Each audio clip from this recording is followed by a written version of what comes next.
White people have always been at war with nature, and history proves it. For thousands of years, civilizations across the world have lived in harmony with their environments, building societies that worked with the land rather than against it.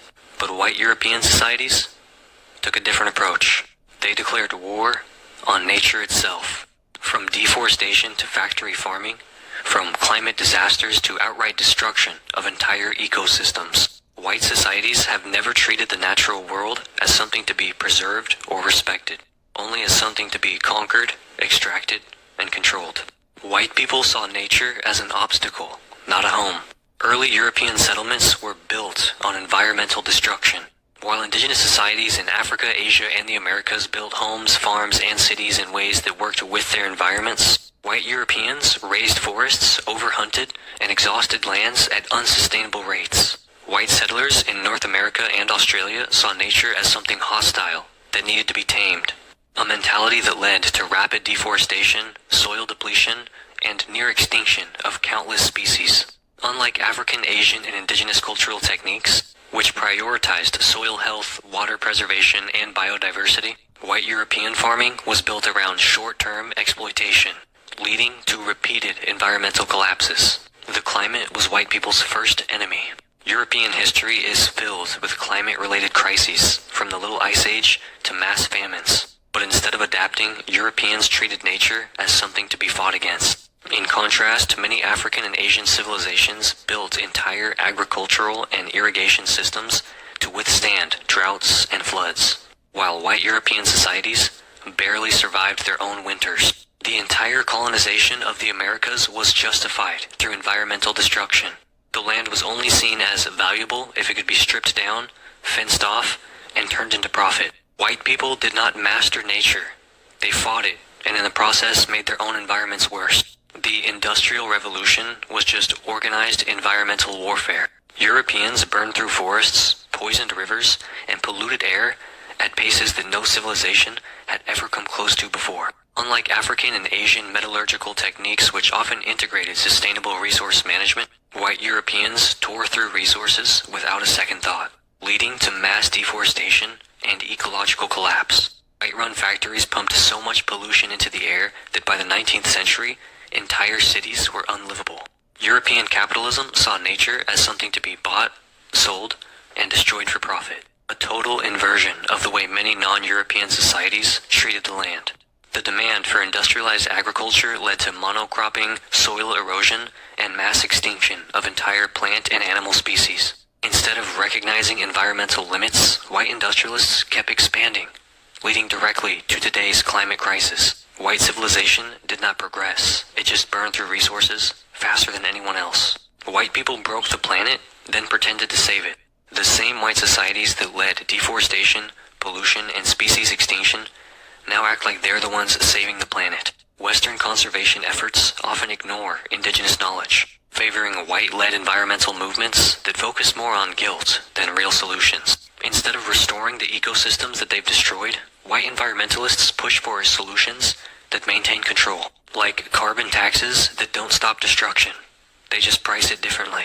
Indigenous land management techniques like controlled burns, rotational grazing, and agroforestry were ignored by white scientists for centuries, despite their success. Traditional African and Asian water conservation methods kept entire civilizations thriving through harsh climates, while European-style industrial farming drained aquifers and poisoned rivers. White conservationism often prioritizes saving landscapes for aesthetics rather than for the survival of ecosystems or people. White environmentalism isn't about saving the earth. It's about managing the damage that they've already caused.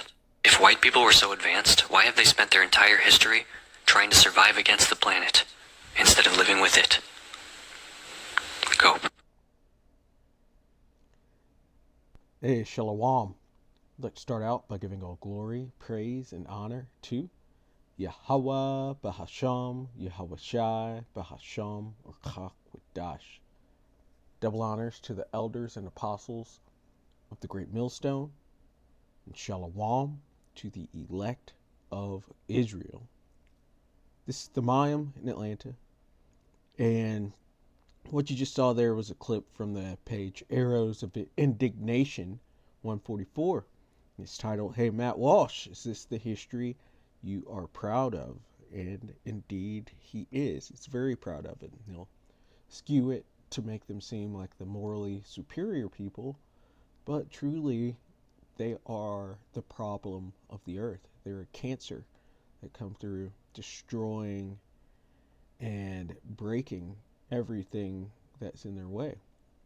Their history is that of thieves, of liars, of blasphemers. Nothing to look up to. Just everywhere they live is stolen. And they've stolen their culture. Everything they have currently, them calling themselves Christians, they're not of Jacob, they're of Esau. And so that is stolen. You're not the Lord's people. That is stolen. They're in the land of Israel currently. That is stolen.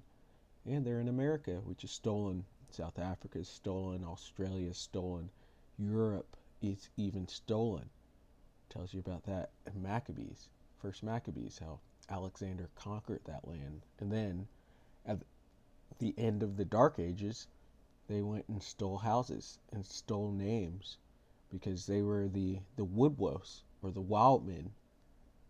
Everything, they're just thieves and liars. As it says, the devil came but to steal, to kill, and to destroy. And that's what they've done. And they are the problem of this earth. Habakkuk chapter 2 and verse 4. Behold, his soul which is lifted up is not upright in him. And this being the Edomites. They were created crooked. They were created as to be the wicked of the scriptures, and they are saved. All their evil deeds are saved to the day of trouble, to the day when Yahushua comes back and judges them. And then they're going to be in slavery for 1,000 long years, and then their seed will be made to be extinct on this earth. There won't be any more Edomites after the 1,000-year reign, after Obadiah 1 and 18 happens. It says, it's not upright in him, but the just shall live by his faith. That being the Israelites, the Negroes, Latinos, and Native Americans, as well as they're scattered. Verse 5, yet also, because he transgresseth by wine, he is a proud man. So they have all these philosophies, this racial science that they push, and their supremacy, their Edomite supremacy, which, if I didn't say it, the Edomites are so-called white people, as well as the small hatters. But they push their supremacy onto everyone, and it's got their head all big, and they're filling themselves. It says, neither keepeth at home, and it's very well known that they went around colonizing or stealing lands from people. And currently, you look at all the bases that are set up from America around the world. They don't keep at home. They're always in somebody else's business. It says, who enlargeth his desire as hell and is as death. So they're insatiable, and everywhere they go brings death and violence, from the diseases they bring to their use of their blessing, the sword. It's all death. It cannot be satisfied. So insatiable. It's never going to be enough for them. But gathereth unto him all nations, and heapeth unto him all people. Because they want everybody under their frame of thought, with them at the top. Because they have their Edomite supremacy that they push. And we're at the end of it. That's why people are calling them out. They're being shamed over these things. But with Donald Trump coming back in, they've caught a second wind of pride, in which they're going to go out on. Because pride cometh before the fall, before destruction. Going to Genesis 4, because this is why they're so against the earth. This is after Cain killed his brother Abel, in which Cain, or I should say Esau, is the reincarnation of Cain. And that mark of Cain stuck with Esau. That's why they lack pigment, lack melanin, unlike every other population on this earth. But they do, and that's a warning, because they're described as being red. Esau Edom is described as being red, as well as his progeny, because they don't have melanin or any pigment, so the blood shows forth through their skin. And so you see their red blood, and that's a warning. Red is a warning. It's like a stop sign or a yield sign. Okay, take heed of this person, because they're not upright. Genesis 4 and verse 10. And he said, What hast thou done? The voice of thy brother's blood crieth unto me from the ground. This is the Lord speaking to Cain. He says, And now art thou cursed from the earth, which hath opened her mouth to receive thy brother's blood from thy hand. And so this is why they can't be at peace with nature or in cohesion with nature. They're enemies, and they're cursed of the earth. So that's why they have to make GMO foods, because it's not going to come up in its fullness. That's why they have to, or why they do, poison the water, and they poison the air. They change the animals genetically, and nothing's going to work out for them. It's even in the land of milk and honey, which they have stolen, the land of Israel. It's basically a wilderness out there. It's a dry, arid wilderness, and they have to even bust in trees because the earth doesn't cooperate with them.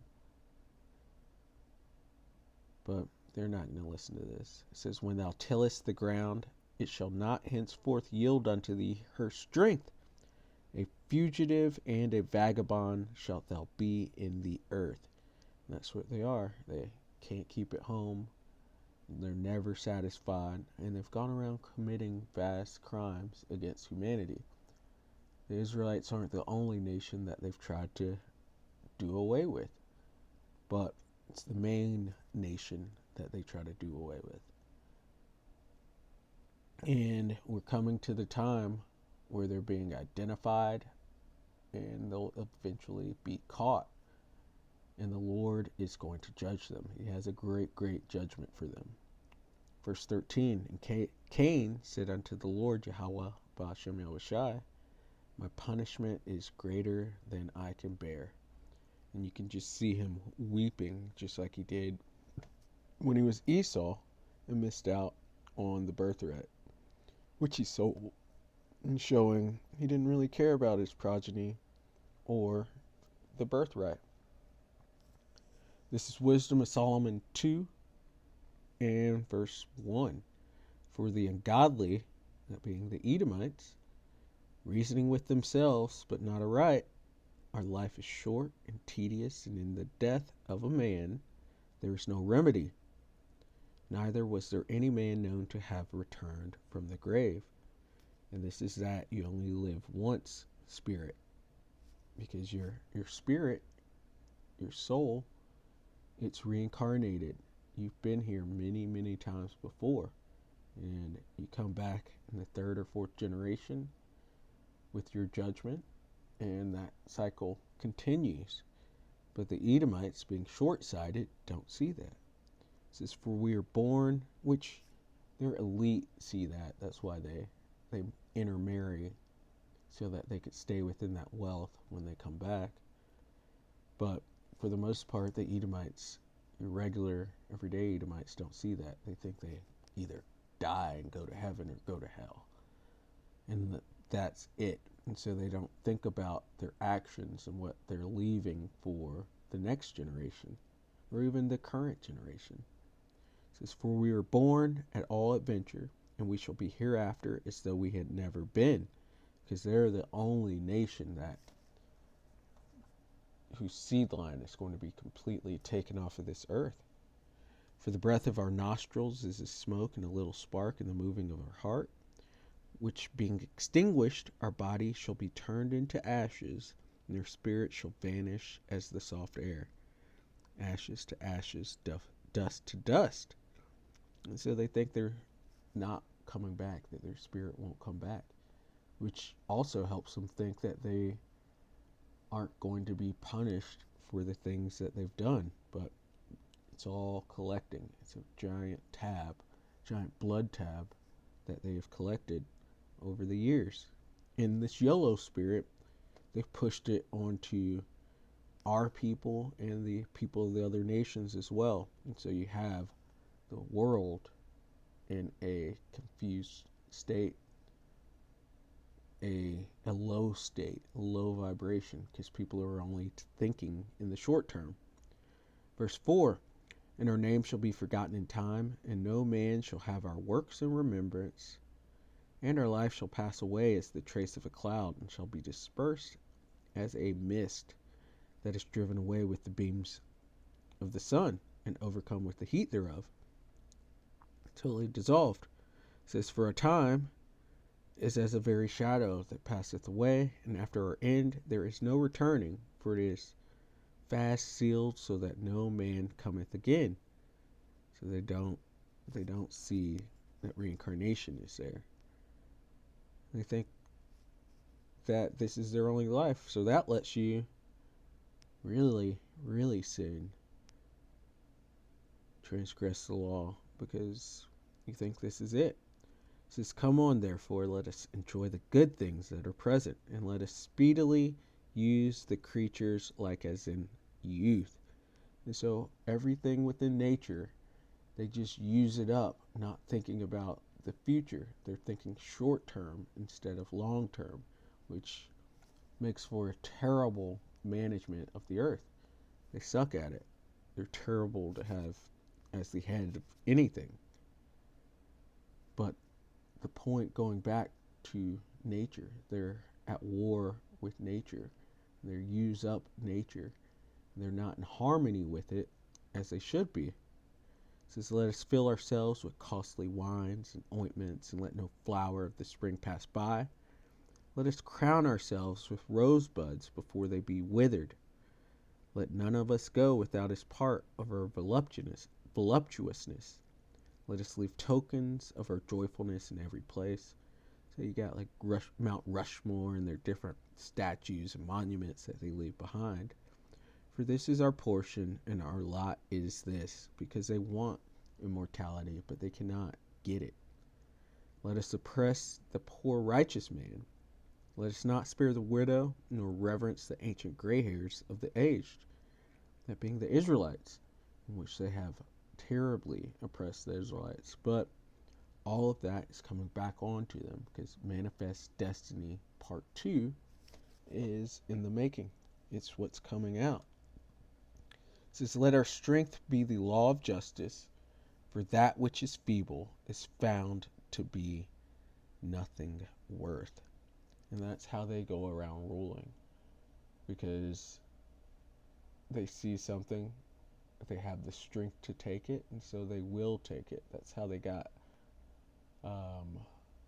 the theory or the idea of survival of the fittest, because they really don't see a tomorrow, and they think this is their only life, so go out and take as much as you can, because their might is right, because they really believe in their strength and in their blessing of the sword, and they have come down heavy with it over the years.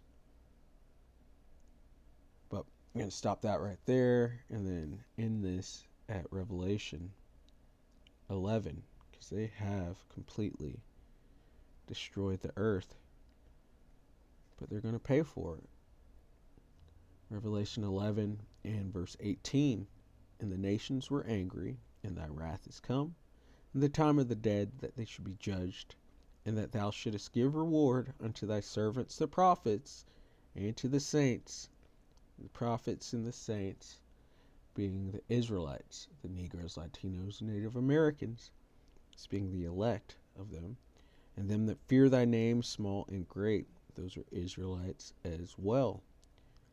But for the others, it says, and shouldest destroy them which destroy the earth.